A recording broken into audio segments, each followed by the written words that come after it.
Yuk, Yo, baiklah, bismillahirrahmanirrahim. Assalamualaikum warahmatullahi wabarakatuh. Sebelumnya, perkenalkan kami dari kelompok 2 yang beranggotakan Jolang Rifki Adam, Muhammad Kevin Fajrin, Muhammad Andika Salwa, Muhammad Haidar Azhar, dan Wisnu Huzaifa Hasan ingin mempresentasikan desain proyek belt conveyor pada mata kuliah pesawat pengangkat dan pengangkut. Sebelumnya, apa itu belt conveyor? Belt conveyor adalah teknologi transportasi material yang paling umum digunakan di dunia industri. Belt conveyor merupakan conveyor tradisional identik dengan sistem conveyor sabuk yang berputar. Sabuk conveyor berputar setengah putaran mengikuti kerja dari roda. Belt conveyor digunakan dalam berbagai industri termasuk industri makanan, farmasi, otomotif, pertambangan, dan logistik. Conveyor sering juga digunakan untuk mengangkat material berat dan berbahaya dengan jumlah yang besar dan jarak yang panjang. Dalam penggunaannya, belt conveyor memiliki keuntungan di antaranya memiliki efisiensi tinggi, kapasitas besar, kemampuan untuk membawa material dalam jarak yang panjang, biaya maintenance yang rendah, dan menghemat waktu dan tenaga kerja. Kemudian masalah, yakni untuk mendesain sebuah belt conveyor untuk membawa material hasil tambahan dari quarry menuju plant, lintasan yang ditempuh hanya berupa vertical turn. Gunakan dimensi dan skala pada gambar 1 untuk menentukan jarak-jarak dan besar sudut incline yang diperlukan. Menggunakan standar DIN 22101, ISO 5048, Belt Conveyor Design Handbook, dan Manufacturer Catalog untuk menentukan dan menghitung elemen-elemen dari belt conveyor sistem Anda. Dalam memilih desain, pertimbangkan pula kebutuhan support struktur, enclosure, dan lain-lain yang mempengaruhi efektivitas dan efisiensi sistem yang diperlukan. Untuk karakteristik materialnya sendiri, material merupakan biji mangan yaitu mangan baku mineral yang memiliki kandungan mangan Mn yang tinggi. Yang banyak digunakan sebagai bahan baku utama dalam produk baja, besi tuang, baterai, dan produk kimia lainnya. Berdasarkan referensi ISO 3435-1977, kode material tersebut adalah E38 yang berartikan E menyatakan material tersebut adalah medium size lumpy. Angka 3 menyatakan average flowing dengan nilai angle of surchange adalah 5 derajat dan nilai angle of response adalah 35 sampai 30 derajat. nah baik, berikutnya merupakan beberapa parameter yang perlu untuk dirancang sebelum merancang belt conveyor. Yang pertama adalah jenis material input. Dalam hal ini telah ditentukan yaitu biji mangan. Kemudian ada kapasitas pengangkutan material, perancangan sistem penggerak, perancangan belt, dan juga perancangan frame conveyor yang akan dijelaskan pada slide selanjutnya. Next. Jadi dalam merancang belt conveyor, parameter pertama yang perlu diturunkan adalah jenis material yang diangkut, di mana karakteristik dari biji mangan ini akan membantu dalam mendesain conveyor yang tepat, ekonomis, optimal dalam meminimalisir masalah yang akan ada dalam pengoperasiannya. Yang kedua adalah parameter kapasitas pengangkutan material. Dalam hal ini, kapasitas pengangkutan ditentukan oleh patan dari belt conveyor itu sendiri, lalu juga lebar belt, besar sudut angkut, dan juga bentuk material yang akan dibawa. Yang ketiga adalah parameter keterangan frame conveyor, di mana frame merupakan konstruksi baja yang menyangga seluruh susunan belt conveyor dan harus ditempatkan sedemikian rupa sehingga jalannya belt yang berada di atasnya aman. Kemudian perancangan sistem penggerak. Rancang sistem penggerak ini meliputi perancangan dari puli yang merupakan penggerak dari belt conveyor. Kemudian pemilihan dari sistem penggerak juga tergantung pada total kerja yang perlu dilakukan. Next, terakhir adalah parameter perancangan belt, di mana parameter perancangan belt ini diperlukan untuk mampu menahan tegangan itu ketika kondisi startup, kemudian mampu untuk mengangkut beban material, yang ketiga mampu untuk menahan beban impact pada titik mangkatan, keempat tahan terhadap suhu dan reaksi kimiawi, dan yang terakhir adalah memenuhi standar keamanan. Selanjutnya di sini terdapat perancangan dimensi dari belt conveyor. Yang pertama ada trogging angle. Ini trogging angle ini adalah sudut antara lapisan material di atas belt conveyor yang saling bertumpuk saat diangkut oleh belt. Nah, penentuan sudut ini cukup penting karena nantinya dapat berpengaruh terhadap jumlah material yang diangkut oleh belt conveyor itu sendiri. Kemudian terdapat perhitungan dari belt length atau panjang belt. dan juga ada belt velocity atau kecepatan belt. Nah, kecepatan belt ini harus diatur untuk memastikan bahwa material yang diangkut itu dapat menyesuaikan dengan kapasitas produksi yang dibutuhkan. Terus yang selanjutnya terdapat carrying idler length yang merujuk pada roll yang terpasang di bawah belt conveyor untuk membantu menopang material yang diangkut. Terus terdapat juga cross section area atau luas penampang belt conveyor. Kemudian terdapat kapasitas belt. Ini berpengaruh terhadap banyak ataupun sedikitnya jumlah material yang akan diangkut oleh belt conveyor dalam satuan waktu. Nah, kapasitas belt conveyor ini nantinya akan tergantung dengan lebar beltnya, kecepatan beltnya, dan juga tipe material yang akan diangkut. Kemudian terdapat resistance to motion, yaitu gaya yang harus diatasi oleh belt conveyor untuk menggerakkan material.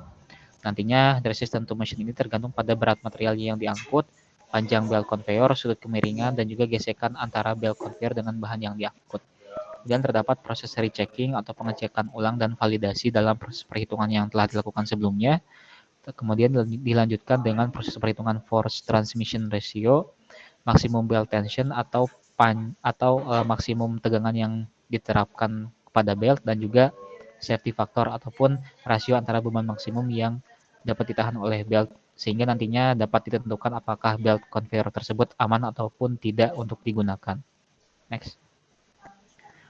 Kemudian di sini secara lanjut terdapat perhitungan dari dimensi belt conveyor. Yang pertama trogging angle.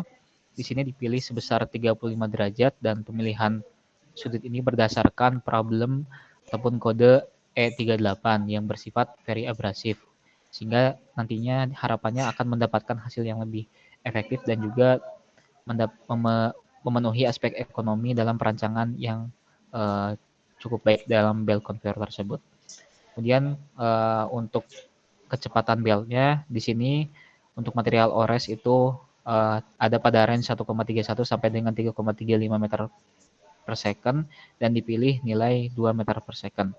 Kemudian untuk panjang beltnya menyesuaikan dan mengacu pada kode ISO 5048 di mana panjang belt untuk B kurang dari 2 meter dapat dicari menggunakan persamaan berikut dan didapatkan B sebesar 0,31 meter atau 310 mm. Next. Selanjutnya untuk perhitungan dimensi carrying idler length di sini dengan nilai belt width sebesar 400 mm dan ditinjau dan mengacu kepada buku Dunlop. Di sini terdapat 3 tipe trogging yaitu yang flat, double roll, dan juga triple roll. Dari 3 opsi tersebut dipilih triple roll dengan dimensi 160 mm karena secara utilitas dan kegunaan dapat lebih efektif untuk transportasi material manganes ini. Dan yang selanjutnya terdapat perhitungan cross section area. Di sini berdasarkan standar yang telah ditetapkan, maka ditemukan bahwa cross section area yang dibutuhkan adalah sebesar 0,08758 meter persegi. Selanjutnya itu adalah capacity. Untuk nilai capacity-nya itu adalah 632,16 meter per 3 per jam. Setelah itu kita bisa mencari bulk density di mana itu rumusnya adalah 2,24 T per meter per 3. Selanjutnya kita bisa mencari IMTH yaitu 1412,49 TPH dan dengan berbagai perhitungan bisa mendapatkan nilai dari min 0,3.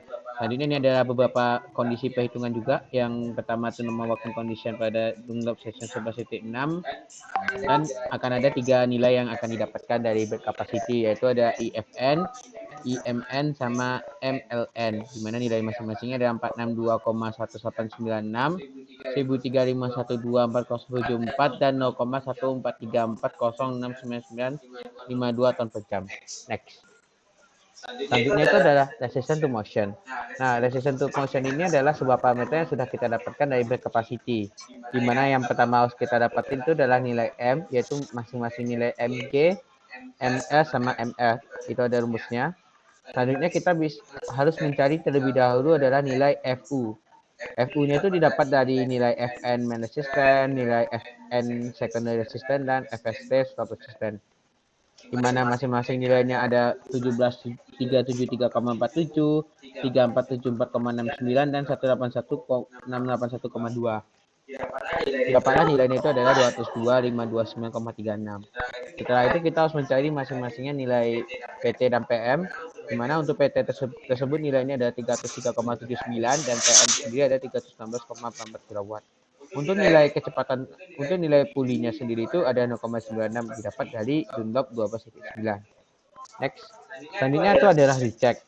Nah, recheck tersebut ini adalah ada beberapa yang harus kita lakukan, yaitu pertama harus menentukan nilai P1, P2, P3, di mana rumus P1 tersebut adalah CBV tambah QM per CLKF. Dari mana kondisinya adalah boot density-nya lebih dari 2, maka kita kategorikan sebagai heavy dengan bed weight-nya adalah 400 mili. CB-nya adalah 65, didapat dari loop loss section 11.7. Conveying range-nya adalah 465,8 di loop loss section 11.7. Maka karena memang kondisi di sini tidak ada, maka kita tuh harus menggunakan interpolasi.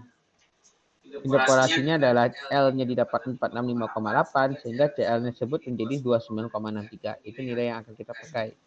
Selanjutnya adalah nilai KF itu 1,17. Dengan adanya nilai-nilai tersebut akhirnya kita bisa langsung memulai untuk mencari nilainya. Yang pertama adalah nilai P1. P1-nya dengan masukin rumus, kita mendapatkan rumus nilainya adalah 31,659. Selanjutnya kita mencari P2. P2 dengan rumus HQM per 3,67. Kita mendapatkan nilainya adalah 272,490 kW. Selanjutnya nilai P3 itu kita asumsikan 0. Jadi nilai PT tersebut adalah penjumlahan dari P1, P2, P3. Didapatlah nilainya itu 304,059. Selanjutnya kita akan mencari breaking strain, yaitu H sama dengan CL per CV kali PT per V. Di sini ada beberapa kondisi yang harus kita pastikan, yaitu adalah manganese oleh per direct weight dengan bed weight-nya 400 mili, U 0,35, CL-nya 3. CV-nya ada 0,67 karena 3 price.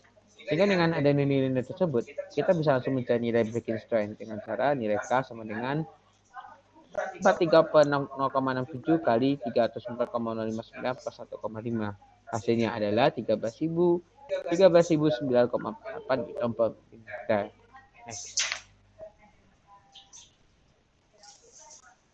Kemudian adalah tegangan maksimal belt pada belt conveyor. Untuk menghitung tegangan maksimal dibagi dua, yaitu pada kondisi steady state atau pada berjalan seperti biasa dan pada non steady state atau pada kondisi startup.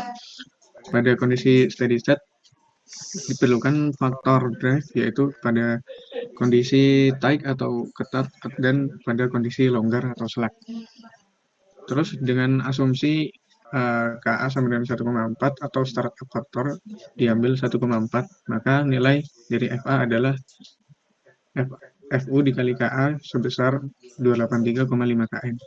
Untuk tegangan pada kondisi startup didapatkan hasil T1A sama dengan 354,65 kN dan untuk T2A sama dengan 71,158 kN. Kemudian parameter berikutnya adalah force transmission ratio.